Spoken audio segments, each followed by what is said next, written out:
First, we'll felicitate you. To felicitate Guruji, we have a very young student of his over here. We have a pretty young student in Maria who comes from Brazil. On behalf of all of us, Maria will felicitate Guruji.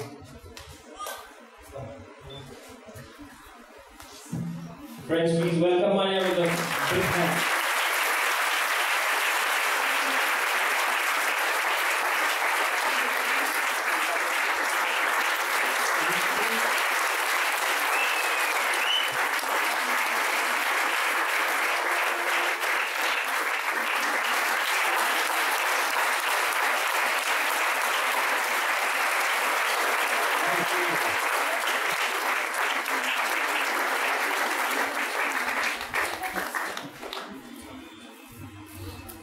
Now we'll have a few book releases done. There are a few books to be released today on this occasion. We will obviously do it at the hands of our beloved Guruji. The first book to be released is Yoga in Action. It's for Intermediate Course 1 by Geeta ji.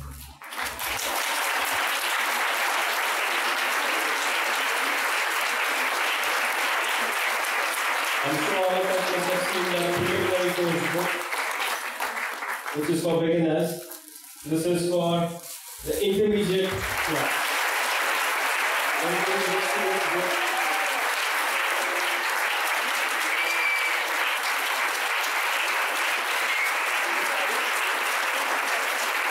So all the intermediate students, those who are already in it, those who are willing to go in it, should have a copy of it.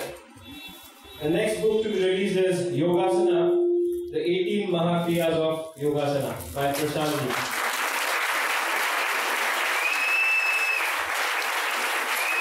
This book talks about 18 Mahakriyas involved in the pursuit of yoga.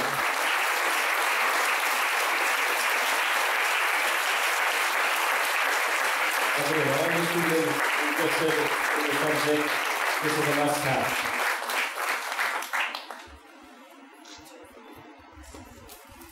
Next, we have a translation. Geetaji's book, Yoga Gem for Women, has been translated for the first time in Hindi now.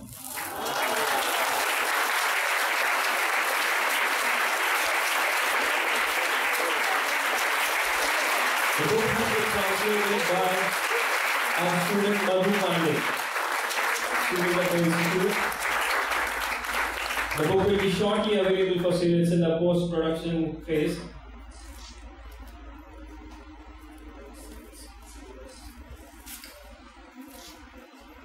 Next, we have our quarterly magazine, Yoga Rahasya.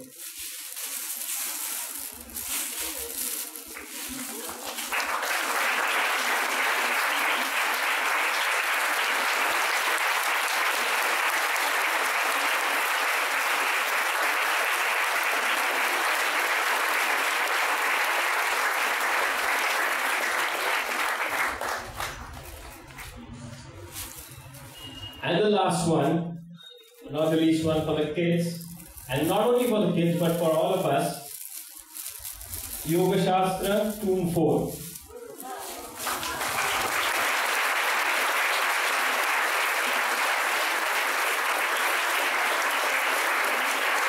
Those who are teaching children, those who are willing to teach children, even our teachers should have all these 4 tombs, 4 volumes of this Yoga Shastra. Thank you, Guruji. First of all, I am happy that now books on yoga are coming out abundantly for the students like you to absorb the knowledge faster than when I was a student. There were no books available at my time. Therefore, the knowledge flows. There is no stoppage for knowledge, and as evolution takes place, new ideas strike, and lot of themes are presented to you through the Ramamani Iyengar Yoga Memorial Yoga Institute. Today, the talk on Yoga Sutra was not only interesting but inspiring to the students. Only one thing he forgot to mention, that Yoga Sutra has been given to us in order to conquer our weaknesses, which is in 34th Sutra of the second chapter. Unless and until you grasp the reason for why we have to practice, or we have to take the methodology of fighting the chitta, vitarka himsadaya kuta karita anumodita lobha krodha moha purvaka mrudamadhya adhimatatva dukkha jnana antapara iti pratipaksha bhavana. The reason for our suffering is hidden in this 34th Sutra, the second chapter. If you can grasp that, because our instinctive nature has been explained, completely covered that sutra, so that we can build up from the instinctive weaknesses to experience the intuitive, intellectual growth in the culmination of emancipation. Today is Poornima. It is also called Guru Purnima. Many of the Indians know in Vishnu Sahasranama, Vyasaya Vishnu Rupaya, Vyasa Rupaya Vishnave. Vyasa is nothing but Vishnu, shape of the incarnation of Vishnu. So also, the Vishnu is the incarnation of Vyasa. Hence, Vyasa, being the first Guru, who is nothing but the incarnation of Lord Vishnu, who gave this knowledge, heard by Adishesha, the coach or the seat of the chair for Vishnu. So this Adishesha heard the definition of yoga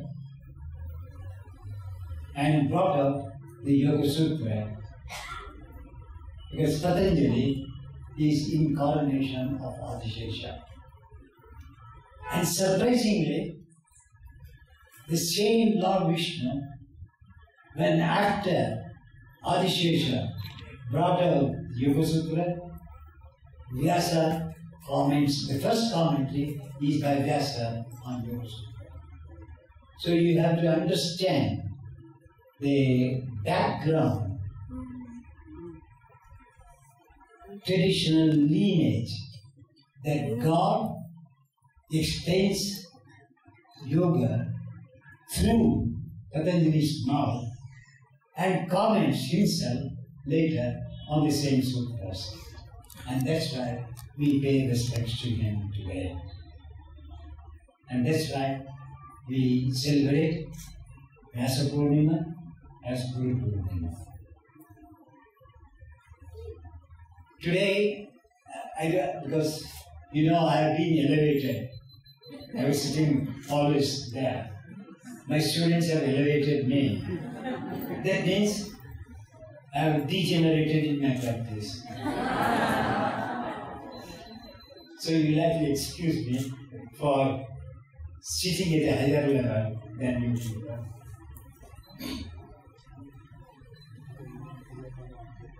This is a message I am giving, but I am not talking because you have already heard much about yoga.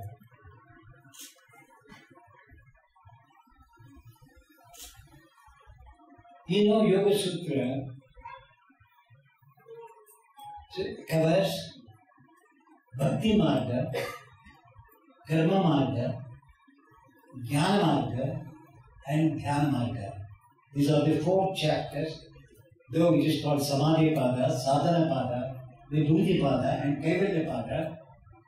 But in that,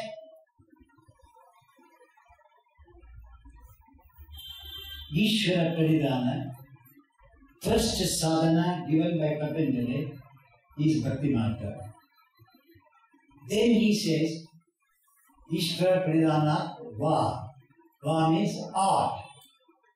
If you cannot 100% totally devote yourself on Ishvara, I will give you the other methods. So he gives so many methodologies to reach that level. The second chapter is on Karma Marga. I am using particularly for you because you are all just scratching the subject. So you have to scratch from the body. Body is the prop of the self. If there is no body, the self is the spirit, not the self. Westerners know about what the spirit means. Therefore, the infinite, which is self, has to depend on finite, the body. Therefore, the finite is essential in order to experience the infinite. And that infinite is explained in the 4th chapter as Dhyana. Dhyana. So, when we are practicing the asanas, presented just now, release ago, he has given according to his experiences 18 kriyas to experience an asana. Asana means a seat. It's also positioning and repositioning. Positioning first to trace what is missing. So repositioning begins in the time. You just heard Vitarka Bhadane Pratipaksha Bhavanam. You are all doing practical, I am giving the practical meaning of this. The bhava on the right side, the feeling of you, when you are doing the asana, the feeling on the right side and the feeling on the left side are not at all equal. They are not at all even. So what is soothing is bhavana. What is not soothing is badana. Badana means pain. What you call, oh, I got this pain, I got that pain. I got right side pain, sometimes we have hamstring muscles or the knees or the ankles or the feet. You go on explaining. So Patanjali guides how one has to practice an asana by studying the soothing effect on the one side and non-soothing effect on the other side, which creates you or inflicts you with sorrow, pain. So how to conquer it? The Guru is the soothing side. But you do not study. Why I have this soothing sensation when I am not having that? So you don't study. That is known as Shodhana Kriya. Or in Yoga Sutra, they say action is Viddhana, reaction is Nirodha, and reflection is Shanta. So Shanta Chitta, Nirodha Chitta, Viddhana Chitta, or generating consciousness, all three happens in a split second. And when we practice asanas, or pranayama, or meditation, Without props, nothing can be done. Body is a prop. If you cannot sit erect, you cannot do pranayama. You cannot do dhyana. Even dhyana has been practiced. You heard the sutra that Viveka Khyati, those who are Vivekins, they consider everything as painful. Parinama tapa sanskara dukkha gunam tilavasya dukkha meva sarvam vivekina. My friend just explained to you. So when we are practicing, we have to reach this level. And very interestingly, we are not able to reach that level for the simple reason that body is only belongs to the Prithvi Tattva, which is an akara, shape. Up, Tej and Vayu. They are not objects, they are substance. So they are substances. Therefore, the Pranamaya Shakti, Manomaya Shakti, Vijnanamaya Shakti, or Sharira belongs to a substance, means Dravya. They are like Dravya, just flows like a mercury. You cannot grip them. You cannot grip the mind. You cannot grip the prana. You cannot grip the intelligence. So they flow uninterruptedly.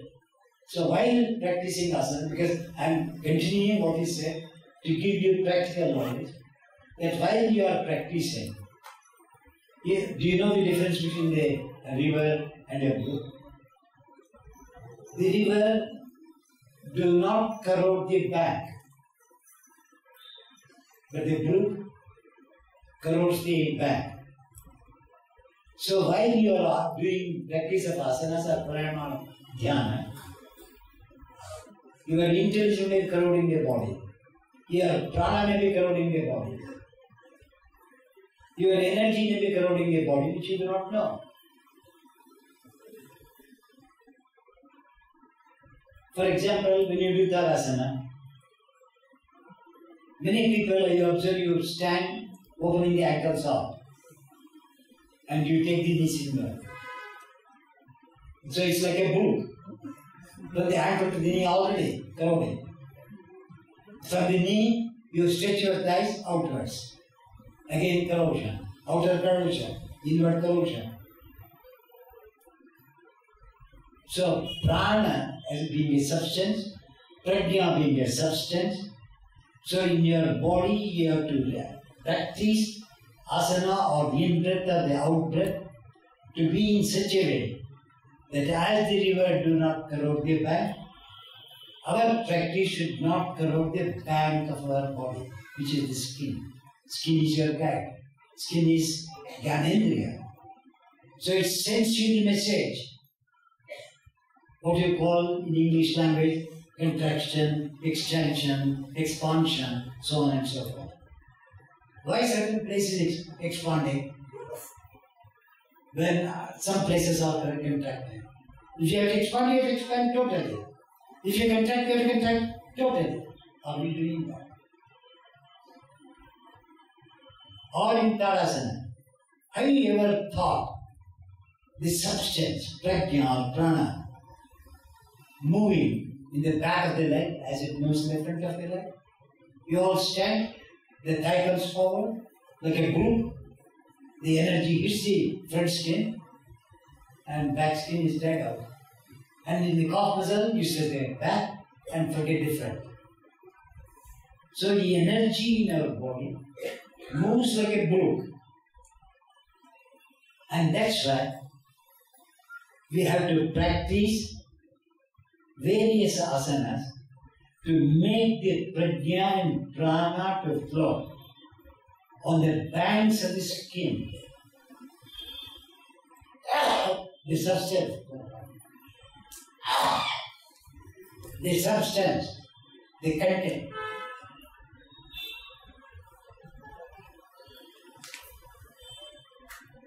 The content is the dravya of the mind, substance. Mind substance, substance of the intelligence, substance of the ego. You spoke about Ankara, which I will explain to you now. So these substances, while practicing these three substances, should not vary at all. On the inside, or the outside, back side, or the front side, of the entire human being. And have you ever seen a valley if there is a mountain, if there is no mountain? Only if there is a mountain, there is a valley. So if there is no mountain, it's a plain land. So similarly, when we are practicing, how many hills we create in our muscles? How many valleys we create in our muscles and fibers? Have we thought of it? So this is known as mental action, mental awareness while practicing. So how to remove?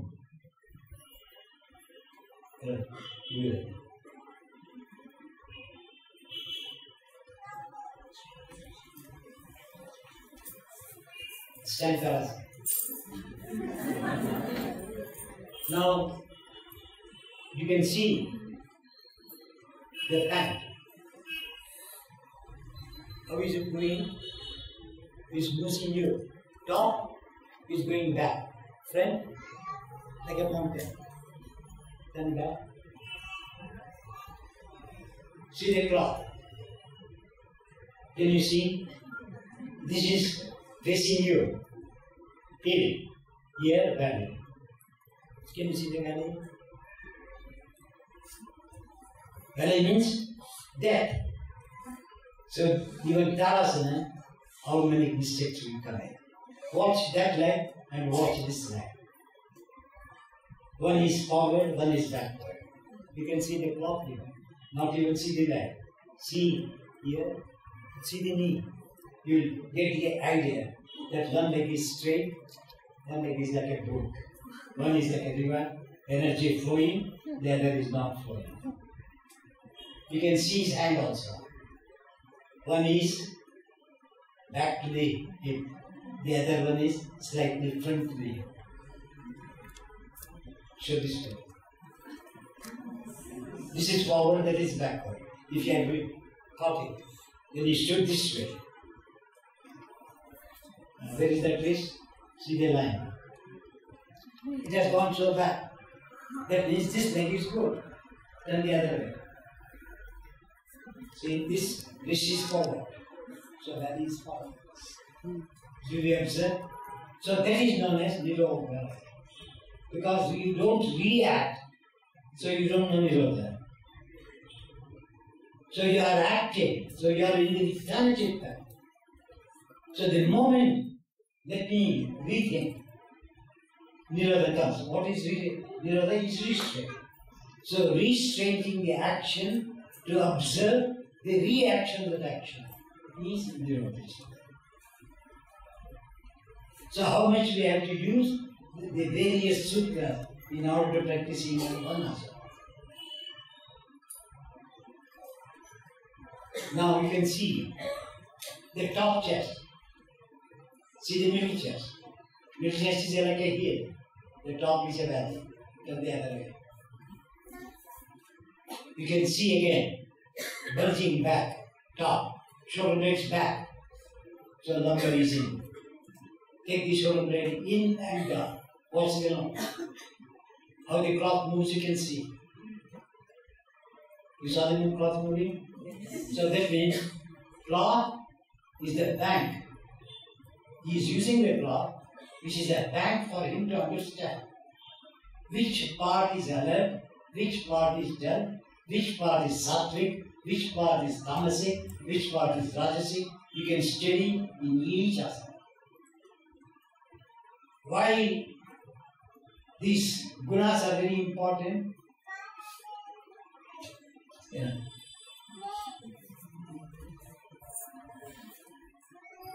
If the mind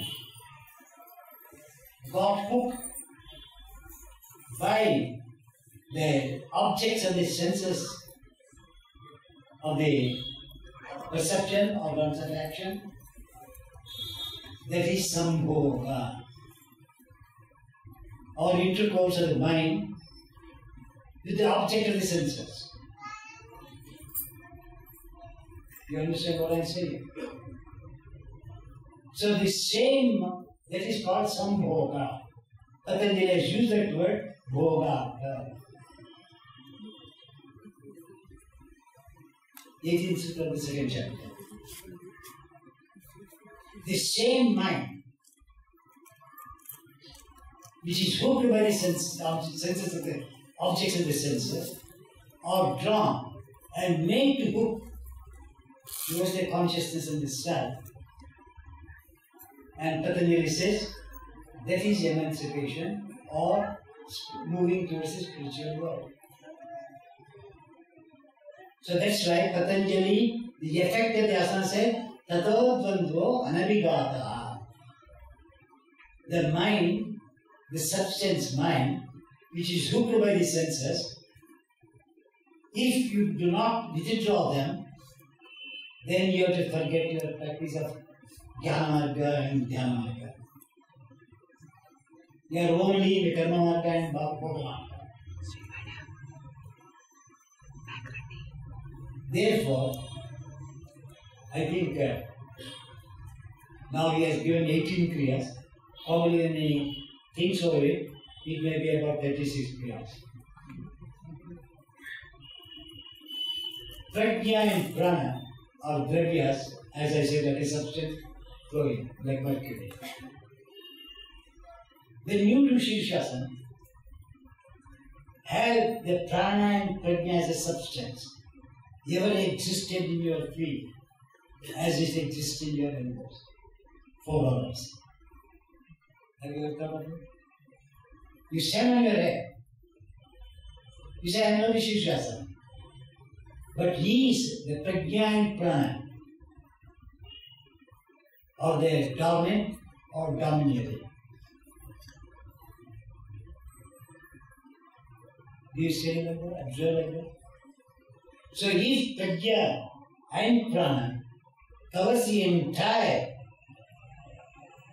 band of the body, front, back, corners, everywhere, then the substance has covered the body.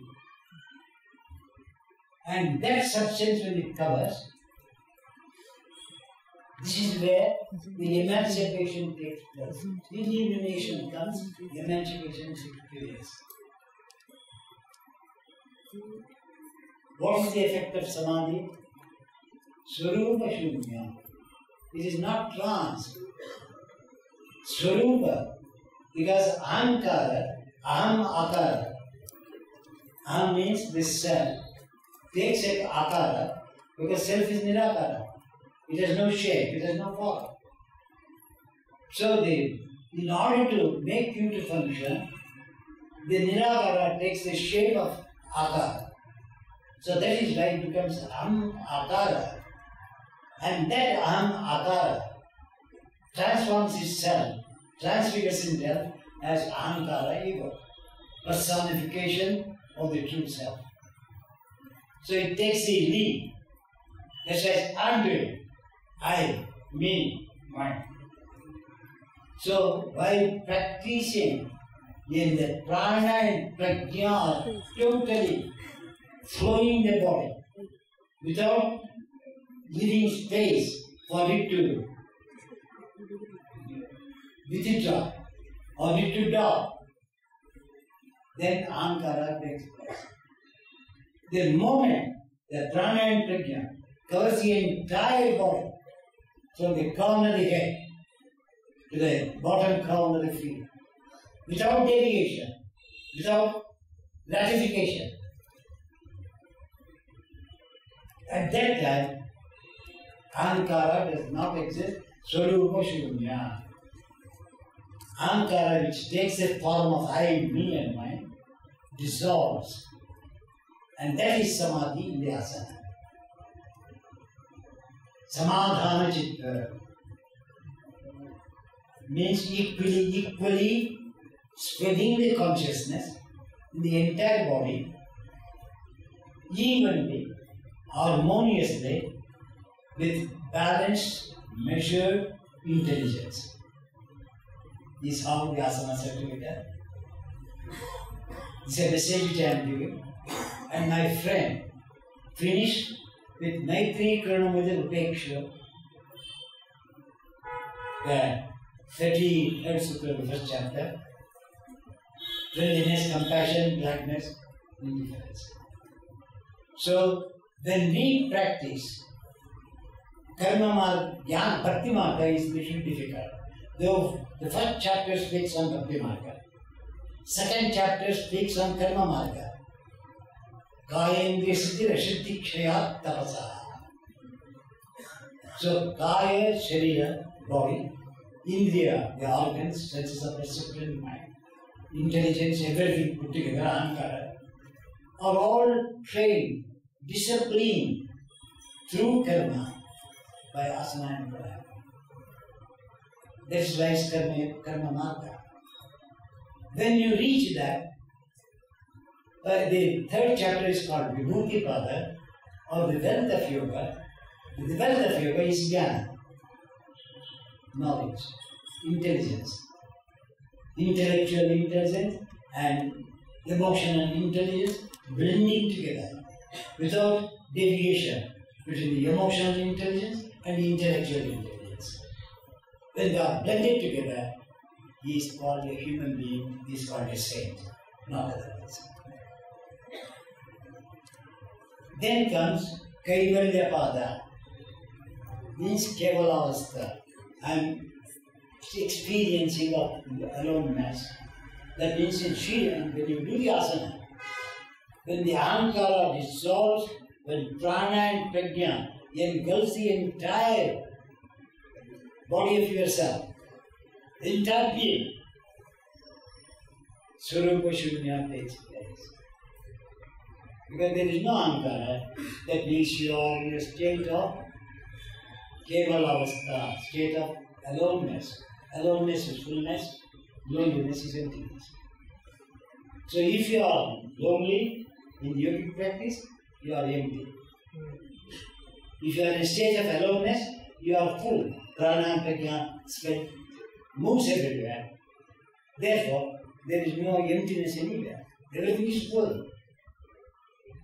So this fourth chapter is Dhyana Marga. Because ahankara has dissolved, so what is left? Purusha. So Purusha is samyoga. So sambhoga to samyoga is the end of the yogic practice. So this Maitri Karunamudra I am giving for you to understand, though it has got different meanings. But as he said, I am finishing with the last sutra, Maitri Karunamudra Upeksha. So Maitri, Karuna, Mudita and Upeksha. Maitri first. As the body is the prop of the soul, let me be friendly with that body, as I call the temple of the self. So let me keep the temple clean. Then from that, you move to Jnana Marga. That is why Vibhuti Pada begins with the Dharana, Dhyana and Samadhi, not with Asana Pranayama. You understand? So those three are Jnana Margas. Concentration, absorption, total attentive awareness. Attention is concentration, attentive awareness is meditation. For example, the light is here. This light is only illuminating this room because it's focused on this room. That's why it is strong. Suppose the wall is broken and open. Do you get that strong light on you or it spreads? So it spreads. That is dhyana, meditation. So what I said in the asana is, the moment you spread, the prana and prajna, not at one place, but equally at every place, you are meditative in the asana. Don't call it physical yoga, that's what is happening. But because they have no experiences at all. You follow? So therefore, Jnana Marga begins with Vibhuti Pada, where he explains how you have to develop intelligence. He speaks of Buddhi Marga. Jnana Marga is Buddhi Marga. So after explaining Buddhi Marga, in the 4th chapter, he explains of Chitta Marga, how to bring the Chitta. Because Chitta being the subtlest compared to Manas, Buddhi and Ahankara, being the subtlest. So he speaks on the 4th chapter that how Chitta has to be quietened so that the Chitti comes up from Chitta. Chitti means the self. So that is the third sutra of the 1st chapter, that when you reach that level, you are in the state of aloneness, that you are free from the contact of the body. So that is why gladness comes, Maitri, Karuna. You have to treat your body with compassion. It's sadhana pada. Then, because you have improved gladness, jnana has come to you, light has come to you, be glad. Then throw it off, or upeksha, indifference to all this. That is coming back. So friends, I am happy that you are all quietly listening, and that listening is the reflective state of mind. You are not active, you are receiving. So do you receive while doing the asanas as you are receiving my words? So today start like that. Let me receive the action. Let me digest the action. So the moment you wait, the pause, that is kshana, which is peace, that you are in the state of present. Moment does not move. When the moment transforms into movement, then you get what you call the past, the future, and the present. If you are kshana, I live in the moment. I will not allow the moment to split to movement. That is possible only when prajna and prana are interlinked and interconnected and interwoven while practicing the asana, seeing that it is close to the external body, the frontier like the river, which I said, the river is a bank. So inner skin is the bank of a being soul. So hence the soul has to engulf the inner frontier, inner bank of its existence. Then I am sure you are close to the effect of universe, which is nothing but the Jnana Deepti, the lamp of knowledge, glows, illuminates moment to moment without fading. That is Yoganugana, Asiddhikshaya, Jnana Deepti, Aviveka, uninterruptedly flowing in our sadhana. It is only possible when prana and prajna are wedded together, and that is the combination that means in that form. So please think like that and practice. You will all be close to spirituality. Some yoga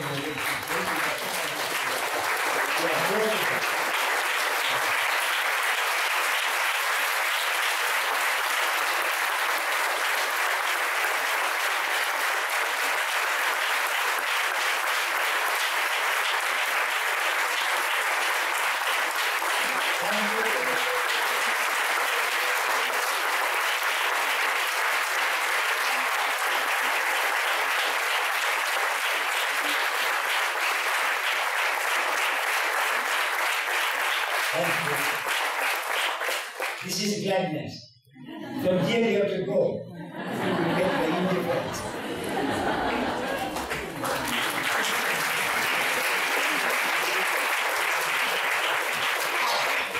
Thank you, Guruji. Thanks a lot. I'm sure all of us are eager to seek Guruji's blessings now. Just a request for the people who are downstairs as well as in the hall upstairs. Please stay over there. We'll let you know when you can come in. Let us create some space over here. So, people who are in this hall will form a queue from that side, that is the rope wall side. From the left side, they come from the right side. Okay. Walk down to the left side, those people come from the right side. Okay. So we form a queue from this side. As per Guruji's guidance, we'll form a queue from the right, and then the queue has to go around, and then it goes down the stairs.